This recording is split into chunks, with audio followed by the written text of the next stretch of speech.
दोस्तों नमस्कार। कानूनी बात बताने वाले मेरे YouTube चैनल में आपका स्वागत है। आज का विषय मोक्का अधिनियम, जिसे महाराष्ट्र संगठित अपराध नियंत्रण अधिनियम 1999, ये जो कानून है वो संगठित अपराध यानी सिंडिकेट टोलियों के लिए बनाया गया है।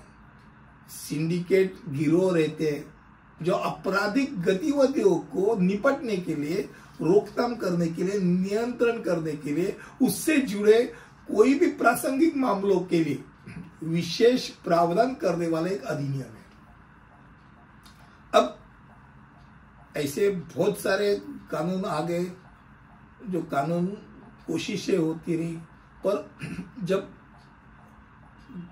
महाराष्ट्र में, खास करके बम्बई में गिरनी का संप चालू होगा, मिल का जो बंदी चालू हो गया 1992 प्लस माइनस उसी साल के दौरान, तो बहुत सारे लोग जो बिन हाथ में काम नहीं, तो ऐसे टोलियों में, ऐसे गिरोह में शामिल हो गए। तो उस समय ये चीज ऐसी हो गई थी कि भाई इनको कंट्रोल कैसा किया जाए, तो इसके लिए मोक्का अधिनियम लागू किया गया। ये मौजूदा कानूनी ढांचा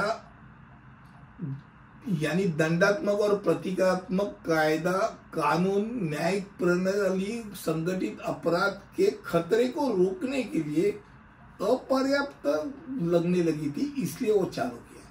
इसलिए सरकार ने संगठित अपराध के खतरे को नियंत्रित करने के लिए कुछ परिस्थितियों में इलेक्ट्रॉनिक या मौखिक संचार को रोकने के लिए एक शक्ति प्रदान की, एक विशेष कानून किया। अब मोक्का के रूप में जाने जाने वाले ये अधिनियम के तहत राज्य सरकार को इन मुद्दों से निपटने के लिए विशेष शक्तियां प्रदान की, जिसमें निगरानी की शक्ति है, साक्ष्य मानकों को कम रखे हुए भी आप प्रतीकात्मक सुरक्षा उपायों में ढील दे सकते हैं, मृत्युदंड तक शिक्षा या दंड उसमें देंगे, उसमें आपराधिक दंड निर्धारित करना शामिल है, वो अतिरिक्त भी आपराधिक दंड निर्धारित करना शामिल है। यह कानून भारतीय जनता पार्टी और शिवसेना के गठबंधन सरकार द्वारा पेश किया गया था। मोक्का पूरा महाराष्ट्र राज्य में लागू है। भारत सरकार के गृह मंत्रालय ने 2 जनवरी 2002 को एक अधिसूचना द्वारा मोक्का की प्रयोजकता को राष्ट्रीय राजधानी क्षेत्र दिल्ली में भी लागू कर दिया। यानी अभी दिल्ली और महाराष्ट्र राज्य दो जगह मोक्का अधिनियम लागू है। अभी मोक्का का क्या महत्व है, अगर कम शब्दों में देखा जाए तो ये समझ लो, मोक्का अन्य सभी भारतीय कानूनों को पर हावी होता है। यानी किसी भी भारतीय कानून पर लागू होगा जो मोक्का में शामिल प्रावधानों से साथ अगर टकराव करने जाता है तो मोक्का रहेगा। अगर बेल देना है तो मोक्का, अगर उसको लग गया तो मोक्का में क्या लिखा है वो ही फाइनल होगा, रेगुलर कानून बाजू में रहेगा।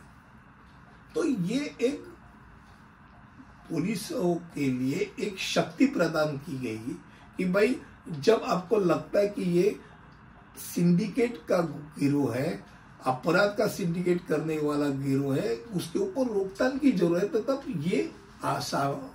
ये जो कानून है वो कानून लगा दिया जाता है। मुझे लगता है कम शब्दों में आज मोक्का अधिनियम क्या है इसके बारे में हम लोग ने जानकारी ली। अगले वीडियो में ऐसे ही कुछ लेकर आऊंगा, तब तक के लिए अनुमति दीजिए।